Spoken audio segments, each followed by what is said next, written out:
Alright guys, welcome back to Houston Kilby YouTube channel. Today's episode we're going to be working on the 51 Chevrolet again. In today's episode we're going to be pulling the engine back out. We're going to be painting the firewall, wrapping up on doing some more painting on the frame and stuff on this thing. And then we're going to put the motor back in, but we got to get the converter in it and new flex plate and all that stuff all bolted up and torqued down and get this thing for the final put together, and probably start working on some wiring and all kinds of good stuff. And guys, this thing's gonna be getting close, so y'all sit back and enjoy. Alrighty guys, we're about to get this motor pulled out. Big shout out to Jesse there for helping us out on this thing. This is one of those steps where sometimes you gotta take a step back so we can get this blue off of here. And we're just putting some good old rattle can paint on here, cleaning it up real nice, taping things off to make it look pretty good. And then also I'm gonna show you all how we're gonna make the inner fenders and the front radiator support and all that stuff look too. I don't like just solid black on every single thing. I like being strategic and changing the colors up a little bit, and it makes a huge difference. All right guys, so here's what the radiator support and the inner fenders look like. Y'all can see it's got this bluish purplish color on there. We're going to clean all this up. We're going to take some Scotch-Brite, some sandpaper, get it all roughed up, get all the rust off of it the best we can. Again, this is just going to be a rough paint job. It ain't going to be something super smooth or super nice. It's just enough to make it look decent, keep it a clean, cool look. And we want these inner fenders, the color is going to be gray, but we're going to have it match his dash on the inside of the car, which is like a dark charcoal gray with a little bit of metallic in it. So we're going to paint the rest of it down in here. That's not an inner fender. The radiator support and like all the supports around the grill and all that stuff, all that's going to be like a semi gloss black, and I think it's going to break all this up really nicely here. So check this out, and we're going to get after it here. All right, so lastly I wanted to show you guys my scheme of what's going on here on the inner fenders. So we're doing like this gray color. This is the color of his dash, and we got all the blue and stuff gone out here now, and check that out. It's gonna look pretty good in there. So when all this gets slid back on, I think it's gonna have a pretty cool look to it. But yeah guys, we're rocking and rolling. All right guys, it's time to put some Permatex thread locker gel on some of our bolts here for this engine. Let's get these things on there and let's get this bad boy torqued down. Permatex. Alrighty guys, we're gonna get this deal torqued down here in just in a minute. We'll get some of this blue thread locker on here, and I like getting quite a bit on here. Don't be sparse with it here by no means. You don't want these things backing out, and make sure you get these things torqued down to the right torque spec. I start out with about half of what the torque is, and I work it in a star pattern, which is basically you're just crisscrossing and going back and forth when you're torquing these deals down. And started out at about 30 foot-pounds of torque, and then went up to 75 foot-pounds of torque, and now it's time to work on the converter. All right guys, important step right here. Always fill your converter up with transmission fluid before you start these things. Do not let your converter go dry. It's a bad day when it happens right there. So fill it up, keep adding to it. You guys can see it going down. I'm just gonna keep filling it up.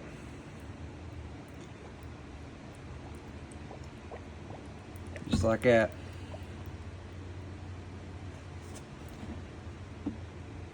These converters normally take at least a quart, half a quart to a quart, depending on what style it is. All right, before we put the motor back in, we need to weld up and finish putting in these 45s for the exhaust there. This was sections of the exhaust we had to cut out for the old motor, but now we've got it all mocked up. We can finish putting all the welds on everything, and we can rock and roll here and start putting the motor in this deal. So yeah, man, we're coming right along here, and I'm gonna get Jesse's help on getting this motor stabbed in.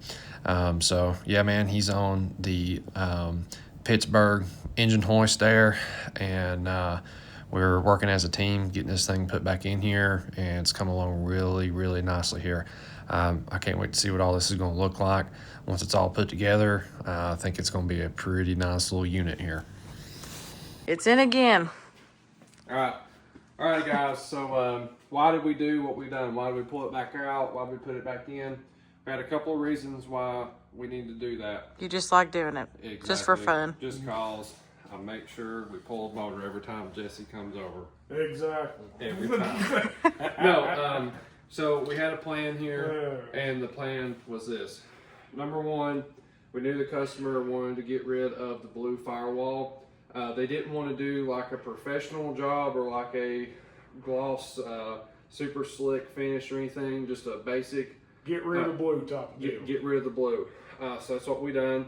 We also got rid of, this thing had a ton of glue on it, didn't it, Jesse? Like I don't know what you call that stuff, glue or build up from road dust and grime or what. I don't know. They on these old hot rods, they use like a seam sealer type of deal. A seam sealer tar, and they had they basically put a 5-gallon bucket on this thing. Yeah. So we scraped that stuff off, cleaned it up, and just got some decent paint and stuff on there. And we had an issue with the flywheel that was on this thing when it got the motor. It wasn't the right one, so he had to order a flywheel. And so while it was out, we put the flywheel on it, and we also put the converter and stuff in it. So now we're rocking and rolling. So we finished bolting it up, and now after we get done bolting it all up, we can also start wiring this thing up. So guys, it's time to hammer down. Alrighty, guys and gals, we are full send again here. I thought this was pretty satisfying here. I wanted to clean up the nameplate on this deal before we painted, and I did, and then we taped it up, and then we painted around it, and it turned out really, really nice. I was happy with the way that turned out. That way you can read the numbers on it. It's just a little tidbit there. So it's now time to get the manifolds back on. Well, I guess shorty headers here is what we're actually using. But I got the main man, Jesse, helping me out here. You guys can see there my back pocket's blowed out. We've been working on the GTO too. So we're needing to make some funds here. So yeah, man, we're hammered down, getting the intake on it, starting to work on wiring. I'm going to be working on sensors. Jesse's buttoning up all of the manifold bolts, exhaust bolts, all that good stuff. And we're working pretty good as a team here. So heck yeah, man. We are moving right along here. One of the other things we got to work on too, and that is the fuel sensors. We're getting those butted up as well. Fuel pressure sensors, oil pressure sensors, and I'm using this Permatex thread lock. This is for thread compound. This stuff works really good on like air fittings, fittings that's got fuel in it, that type of stuff, or sensors. This stuff works really, really good for that type of stuff, and that way it don't back off and it don't leak on pipe threads. So yeah, if you got pipe threads, this is some good stuff. Alrighty guys, as I'm working on this intake wiring, I've been kind of thinking on how I want this intake to look. I'm pretty positive I want to build an intake cover just like what I've done for my Tempest on my 66. And as I'm working on this wiring, me and Jesse's just trying to contemplate on how we want all this to look once it's all said and done. And you know, these truck LS intakes are pretty ugly looking from the top side. The sides look pretty cool, but the top is ugly because that's where all the wiring goes. So that's my old black one that goes on my Tempest. And so you guys can kind of see here, I'm mocking up what the new one's going to look like right here. Hey man, we're getting there. I'm working on the intake cover now. I've still got to weld caps on here and here and then get this painted and stuff, but it's coming along. We're going to have to order a different set of spark plug wires for it because it's got headers on it instead of manifolds. These straight boots are hitting here, and then it gets worse as it goes on down through there, and it's even worse on this side over here. To make sure it's got 45 on this side and a 45 down there on that side as well, but it's coming along good. Jesse, tell Steve hi. Yo, Steve. Got your drive line in, got the transmission mounted and all that stuff, so undercarriage is took care of, man. That's it, man. He's got a converter in it now. Yes, sir. You're ready. You're ready. We're rocking and rolling. We're coming right along, buddy.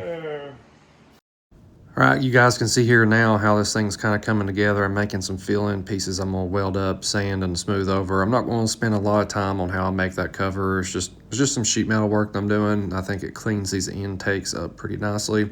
And to kind of review back here, a problem also we got to work on is the radiator. You see that this neck right here, we need to move it over to the side down there to the far left so it can clear the cold intake tube when it starts coming out of the throttle body there. So I just wanted to review back this so I didn't forget to tell folks that this was an issue we ran into and that we was going to have to modify the radiator in order to clear the air cleaner and the cold intake tube and stuff as well. So we'll get this stuff cut off on the radiator, and I'll show you guys where I got that welded up and moved and plugged that hole right there as well. So yeah, it's just part of it. It's not that big a deal to just move it over.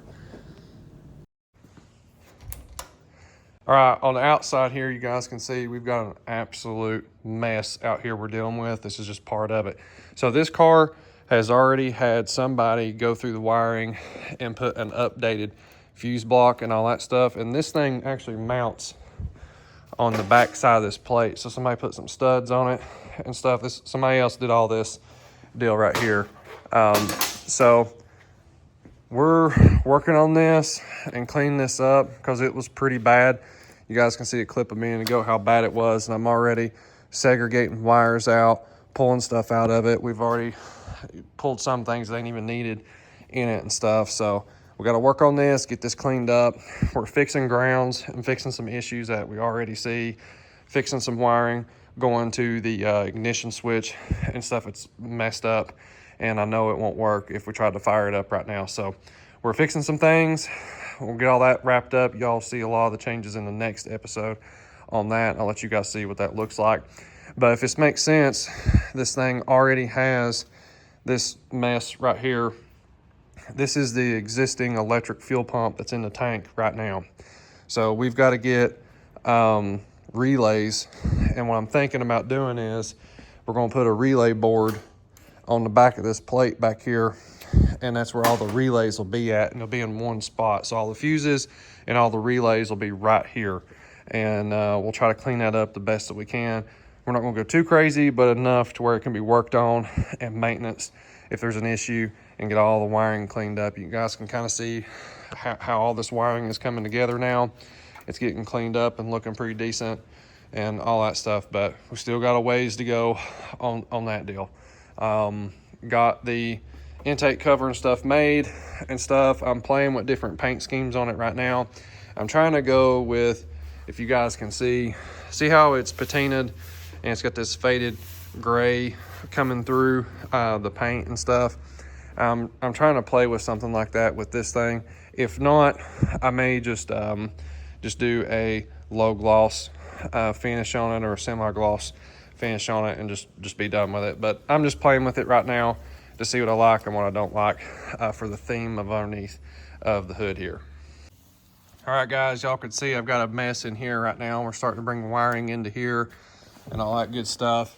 I do have the handheld is mounted right there, and these gauges can now come out and stuff because this handheld has all of that wrapped into that type of deal. So that'll be coming out right there. And again, you can see we got a mess in the floor, and we ended up, actually, I know you guys can't see it, but the ECU is actually mounted right here. This carpet and stuff will get put back over top of this stuff and all cleaned up, and it'll actually look really nice and really tucked away and all that stuff. So there you guys go, ECU mounted, handheld mounted, and all of his gauges. And now we just need to clean up this wiring and get this stuff looking really good here. Alrighty, guys, I thought I'd, as this thing's coming together here, you guys can kind of see my paint scheme here. I'm not quite sure yet if I like it, don't like it. You guys comment down below. Tell me what y'all think, if you guys think we should do something differently. But it is coming along pretty nice. I am liking overall how everything is looking. But we are, here in a minute, me and Hannah and Jesse, we are going to go look at the Triple Falls over in North Carolina. Just get a little bit of a breather here. I'll let you guys see some clips from that. Sometimes we thrash in the garage pretty dang hard, racing, working on my stuff, working on Jesse's stuff, just to, it's nice to get away. And I thought I'd show some of these clips here. I thought you guys might get some enjoyment out of it. Is pretty nice views here. So we had a good time, and it was a good breather away from the garage, and some much needed R&R time.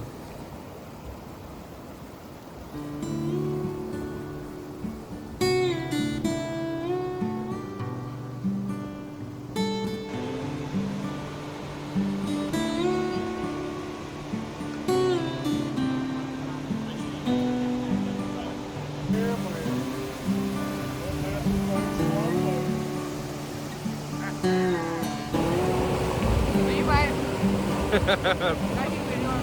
gotta get you right when you feed your face. Down. Down. Look at Jesse back here. What is she doing? I don't know.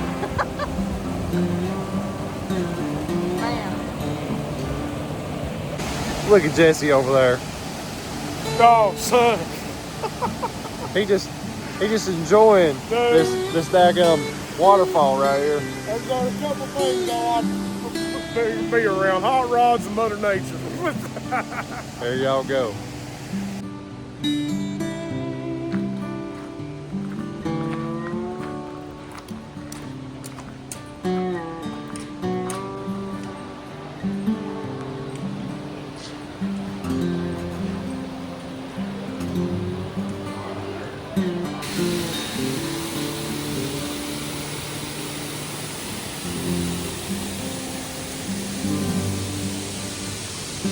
What'd y'all think about Triple Falls? I digged it. We conquered. It was nice. I suggest this trail to anybody. It's really nice. Take your family and everything. It's a nice family-friendly trail and some gnarly waterfalls. I dig the waterfall. You actually caught a rush when me and Hannah went right up there next to the waterfall. Oh, big time. Yeah. I'm gonna do it again one day. Yeah. So It's time to go eat though. yeah, I'm feeling some food. Get ready to go down my gut. Yeah. Here we go. Let's go get it.